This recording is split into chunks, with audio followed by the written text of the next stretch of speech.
everybody, man. Kingdom Builders, welcome back. Welcome back. Welcome back to the road trip, Kingdom Builders, road trippers, Akim and Akatim, brothers and sisters, mothers, fathers, aunties and uncles, grandmas and grandpas, everybody in the house. Shalom. Shalom, grand rising, shalom, peace and blessings. Shabbat shalom. Shabbat shalom. Family. Peace and blessings to your homes, your dwelling places where you stay at, right? Your children, loved ones, your friends, and your pets, man. Little fur nagas, little fur babies. That's right, man. That's family too, naga. All right. We read it, man. All praises to the Most High. Dipping in. All praises to the Most High. Abba Yahweh, man. Praises to Yahweh, overseer, man. Glory to Yahweh Shai, Hamashiach, the King High Priest, man. Melchizedek, first fruit. Honors to the Ruach HaKodesh, wisdom, knowledge, strength, understanding, truth. All right, my love and my respect goes out to each and every single one of you, Kingdom Builders, road trippers. That's right, brothers and sisters. I love y'all. That's right, man. Dipped in. Bathed in water, bathed in fire. Let's get these scrolls, man. You got a few moments if you want to follow along with me. Hallelujah. That would be advised. Book of Jubilee. I had a chance to wake up a little bit, and now we here, man. Oh, we here. Oh, man. Suppressors off. Hold up. What's up? You got a few moments. Get your scrolls out if you want to follow along with me. Right now, while you do that, I'm just going to handle something real quick, and then let's get rolling. All right. Yeah, that's right, man. Suppressors off this morning. We are not quiet. We're going to read this. We're going to finish up the book of Jubilees today.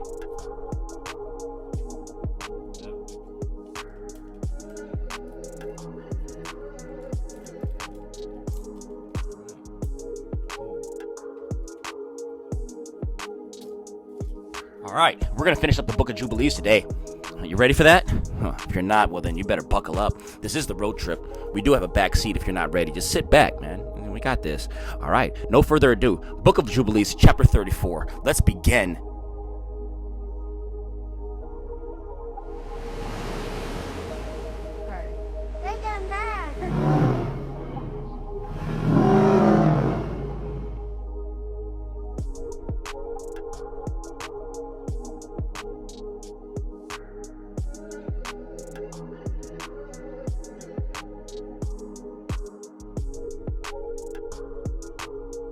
Hallelujah. Chapter 34, and it reads, In the 6th year of the week of this 44th Jubilee, Yaakov sent his sons to pasture the sheep, and his servants with them to the pastures of Shechem.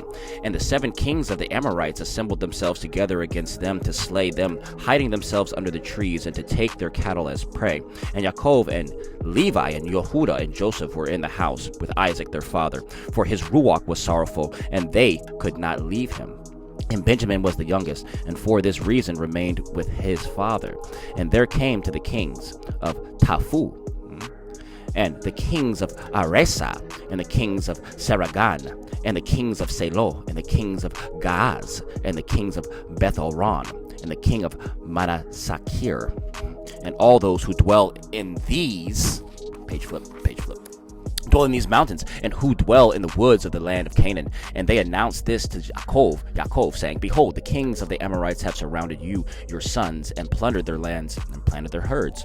And he arose from his house, and he and his 3 sons, and all his servants, and his father, and his own servants, and he went against them with 6,000 men who carry swords. And he slew them in the pastures of Shechem, and pursued those who fled. And he slew them with the edge of the sword, and he slew Aresa, and Taphu, and Saragan, and Selo, and Amanis Sakir, and Gahaz,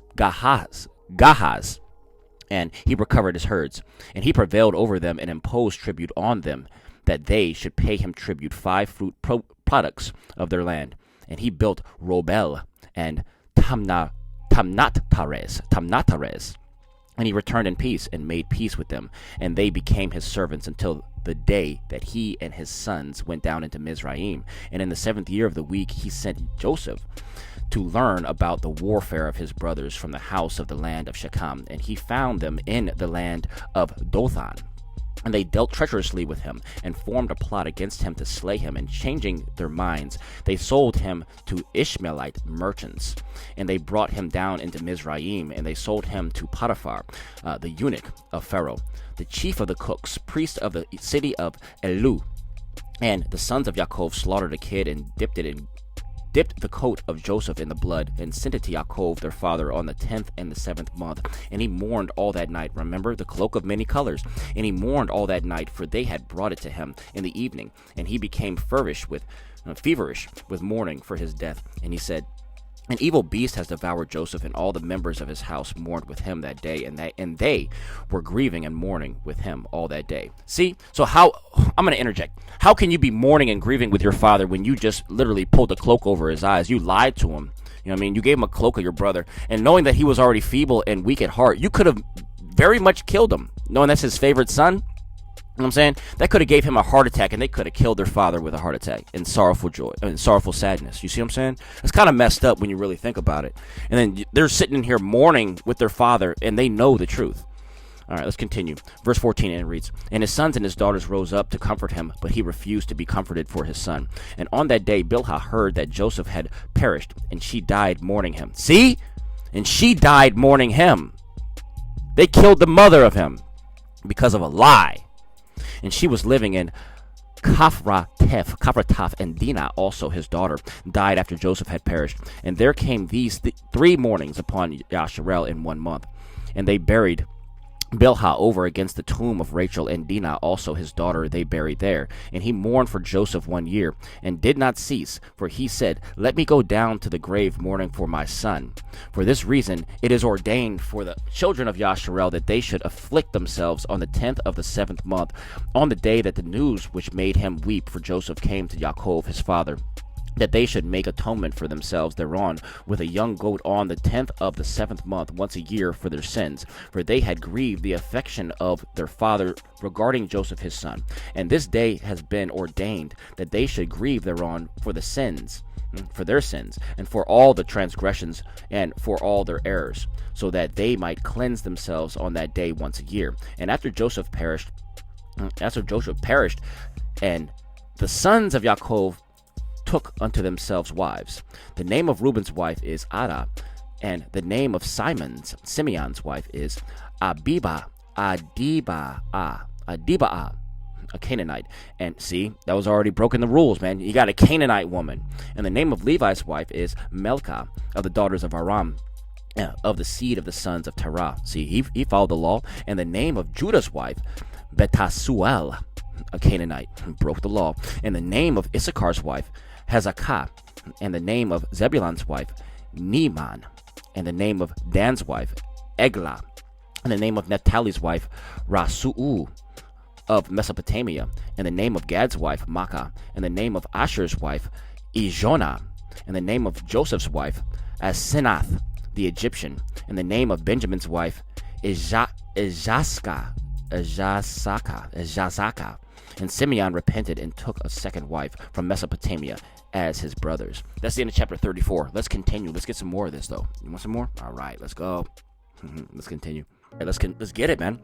Chapter 35, and it reads, and in the first year of the first week of the 45th Jubilee, Rebekah called Yaakov her son, and commanded him regarding his father and regarding his brother, that he should honor them all the days of his life. And Yaakov said, I will do everything as you have commanded me, for this thing will be honor and greatness to me, and righteousness before the Most High, that I should honor them. And to you, and you too, mother, know from the time that I was born until this day, all my deeds and all that is in my heart, that I always think good concerning all. And how should I not do this thing which you have commanded me, that I should honor my father and my brother? Tell me, mother, what perversity have you seen in me? And I shall turn away from it, and mercy will be upon me. And she said unto him, my son, I have not seen in you all my days any perverse, but only upright deeds. And yet I shall tell you the truth, my son. I shall die this year, and I shall not survive this year in my life, for I have seen in a dream the day of my death, that I should not live beyond 155 years.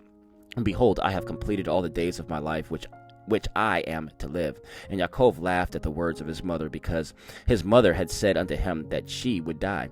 And she was sitting opposite to him in position of her strength, and she was not infirm. She was well in her strength.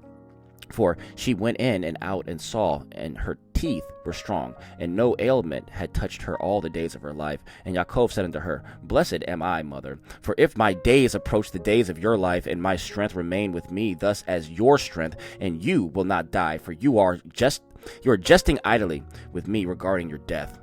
He's like, I mean, don't play with me, mama. Stop talking like that, ma. You're crazy. You're healthy as an ox. That's basically what he's telling his mom, all right? Verse 9 and reads, And she went in to Isaac and said unto him, One petition I make unto you, make Esau swear that he will not injure Yaakov, nor pursue him with enmity.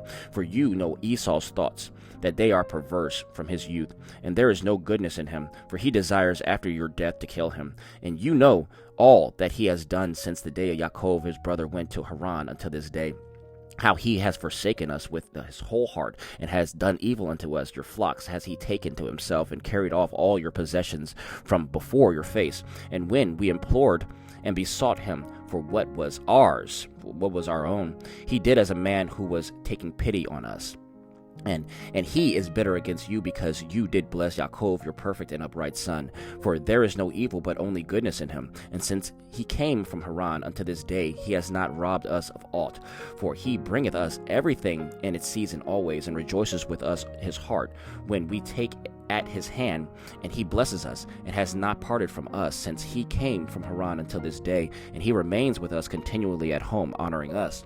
And Isaac said unto her, I too know and see the deeds of Yaakov, who is with us, how that with all his heart he honors us. But I loved Esau formerly but more than Yaakov, because he was a firstborn. But now I love Yaakov more than Esau, for he has done manifold evil deeds, and there is no righteousness in him, for all his ways are unrighteousness and violence, and there is no righteousness around him. And now my heart is troubled because of all the deeds, and neither he nor his seed is to be saved, for they are those who will be destroyed from the earth, and who will be rooted out from under heaven. For he has forsaken the Elohim of Abraham, and gone after his wives, and after their uncleanness, and after their error, he and his children, all of them, Edomites. They did break the oath, because after Isaac died, they tried to kill Yaakov the rest of eternity. They're still trying to kill Yaakov right now. They're trying to kill Yaakov right now, today. All right, verse 15, and it reads, And you do bid me to make him swear that he will not slay Yaakov his brother, even if he swears he will not abide by his oath. See? And he will not do good, but evil only. But if he desires to slay Yaakov his brother, into Yaakov's hands will he be given, and he will not escape from his hands, for he will descend into his hands. And fear you not on account of Yaakov, for the guardian of Yaakov is great and powerful and honored and praised more than the guardian of Esau. And Rebekah sent and called Esau, and he came to her, and she said unto him, I have a petition, my son, to make unto you, and do you promise to do it, my son? And he said, I will do everything that you say unto me, and I will not refuse your petition. Liar. Listen to this. Watch this. 20 and reads. And she said unto him, I asked you that the day that I die, you take me and bury me in near Sarah, your father's mother, and that you and Yaakov will love each other, and that neither will desire evil against the other, but mutual love only. And so you will prosper, my sons, and be honored in the midst of the land, and no enemy will rejoice over you, and you will be a blessing, and you and a mercy in the eyes of all those that love you. And he said, I will do all that you have told me, and I shall bury you on the day you die near Sarah, my father's mother, as you have desired that her bones may be near your bones. And Yaakov, my brother, also I shall love above all flesh, for I have not a brother in all the earth but him only. And this is no great merit for me, if I love him, for he is my brother, and we were sown together in your body. They were twins, right? And together came we out of your womb. And if I do not love my brother, whom shall I love? And I myself beg you to exhort Yaakov concerning me and concerning my sons, for I know that he will assuredly be king over me and my sons. For on that day my father blessed him, he made him the higher and me the lower. And I swear unto you that I shall love him and not desire evil against him in all the days of my life, but good only. And he swore unto her regarding all this matter. And she called Yaakov before the eyes of Esau, and gave him commandment according to the words which she had spoken to Esau. And he said, I shall do you pleasure. Believe me, that no evil will proceed from me or from my sons against Esau, and I shall be first in naught, save in love only. And they ate and drank, she and her sons, that night, and she died. 3 Jubilees in 1 week, and 1 year old on that night. On that night. She lived 50 years, 49 years, Jubilee 49 years on that night, right? And 7 times 7. And her 2 sons, Esau and Yaakov, buried her in the double cave near Sarah, their father's mother. That's the end of chapter 35, all right? All right, man. So it's kind of cool, man. You see, well, it's not cool. It's interesting because you see how Esau and Jacob, they always kind of had animosity, even from birth, right? Esau came out first, but Jacob was gripping his heel. He had his hand on his heel. So when one baby came out, there was a hand that was poking out, grabbing the other baby's heel. Like, what the heck? They were already in strife, already in war in the womb. And this man seriously lied to his dying mother, who lived 3 Jubilees and just died. Told him that she was gonna die. Swore everything to her that they were gonna protect each other and be best of brothers and all that. Kinsmen, liar. And look, as soon as she was dead, no longer than that, man, Esau teams up with 83, right? The Confederate Nations against Yasharel. And did everything in their power, even to this day. Look at the U.S. government doing everything in their day to destroy the children of Yasharel. You know what I'm saying? It's wickedness, man. Let's get some more. You want chapter 37? Let's get it. I want to read it. Chapter 37. Let's get this work. All right, let's begin. Family. All right, man. Chapter 37, and it reads, And on the day that Isaac, the father of Yaakov, and Esau died, the sons of Esau heard that Isaac had given the portion of the elder to his younger son Yaakov, and they were very angry. And they strove with their father, saying, Why has your father given Yaakov the portion of the elder and passed over you, although you are the elder and Yaakov the younger? And he said unto them, Because I sold my birthright to Yaakov for a small mess of lentils. And on that day my father sent me to hunt and catch and bring him something that he should eat and bless me. He came with guile and brought my father food and drink, and my father blessed him and put me under his hand. And now our father has caused us to swear, me and him, that we shall not mutually devise evil, either against his brother, and that we shall continue in love and in peace, each with his brother, and not make our ways corrupt. And they said to him, We shall not hearken unto you, to make peace with him. For our strength is greater than his strength, and we are more powerful than he. We shall go against him, and slay him, and destroy him and his sons. And if you will not go with us, we shall do hurt to you also. And now hearken unto us. Let us send to Aram, and Philistia, and Moab, and Ammon, and let us choose for ourselves chosen men who are ardent for battle, and let us go against him, and do battle with him, and let us exterminate him from the earth before he grows strong. And their father said unto them, Do not go, and do not make war with him, lest you fall before him. And they said unto him, This too is exactly your mode of action from your mouth, from your youth until this day, and you are putting your neck under his yoke. We shall not hearken to these words. See? Okay, interjecting. So really, if you look at it, Esau wasn't the problem. It was the sons of Esau who were the problem. You see what I'm saying? Esau was going to follow all the oath and the promises that he made to his mother and to his brother. Esau said, man, don't do that. He said, I sold my birthright for a mess of lentils. He said, we cannot go against him. You know what I'm saying? He's the king. He's going to be above us. We're below. That it is what it is. But his sons were like, no, we're stronger than that. We're going in. See? So it wasn't Esau. It was his sons. And everybody puts it on Esau. Esau actually had a heart near the end. Okay? Listen, pay attention. Verse 9, and it reads, And they sent to Aram. And they even said that they're going to kill their father. They said they will kill Esau if he goes against them. They said, we're going to war with Jacob, whether you like it or not. If you're with us, cool. If not, then we'll kill you too, father. And that's what they said. Verse 9, and it says, And they sent to Aram and to Adoram, to the friend of their father, and they hired along with them 1,000 fighting men, chosen men of war. And there came to them from Moab and from the children of Ammon those who were hired, 1,000 chosen men, and from Philistia 1,000 chosen men of war, and from Edom and from the Horites 1,000 chosen fighting men, and from the Kittim mighty men of war. And they said unto their father, Go out with them and lead them, else we shall slay you. See that?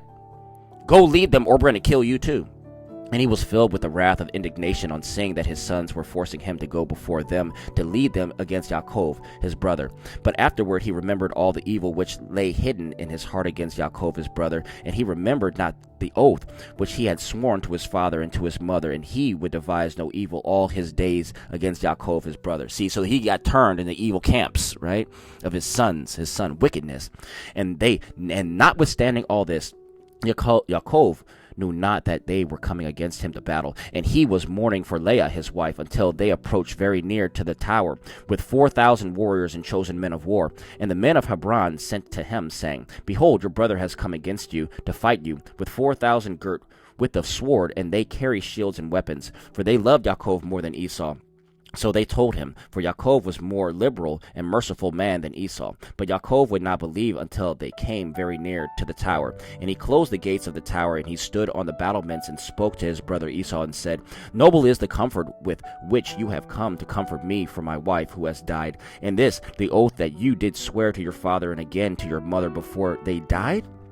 You have broken the oath, and on the moment that you did swear to your father was you condemned. And then Esau answered and said unto him, Neither the children of men nor the beasts of the earth have any oath of righteousness which is swearing. They have sworn an oath valid before forever. For every day they devise evil one against another, and how each may slay his adversary and foe.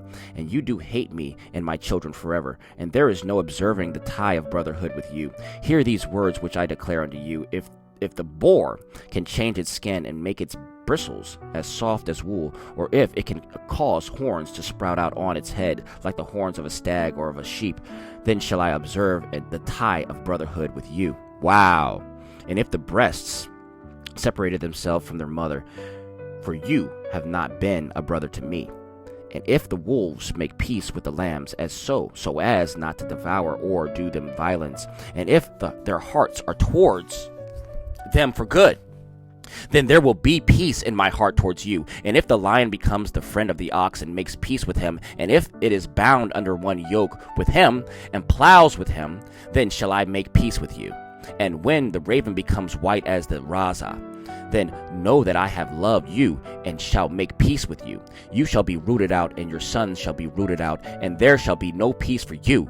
And when Yaakov saw that he was so evilly disposed towards him with his heart, he, with all his soul, as to slay him, and that he had come springing like a wild boar, which comes upon the spear, that pierces and kills it, and recoils not from it. Then he spoke to his own and to his servants, that they should attack him and all his companions. He said, you war ready? You want to get war with me, brother? All right, war with you, brother. That's the end of chapter 37, all right? We're going to close that up there. Hallelujah, man. All praises to the Most High. Thanks for riding along with me, family and friends. I really appreciate it. We're going to enjoy this Shabbat, man. We're going to do a lot of reading today. We're going to finish up the book of Jubilee, right? The whole book. We're going to jump back into chapter 38. There's only 50 chapters, which means that we're only down to 12 left, right? So we're getting close to the end. Let's get it. No further ado. Until I talk to y'all again. Shalom, shalom, peace and blessings to you, your dwelling places, your homes, all that good stuff that you need in your life, Mishpachah, your children, loved ones and friends, man, them pets, the fur babies, that's right. All praises to the Most High, all praises to Yahweh, the overseer, right? I love you. I'll see you soon. Yeah.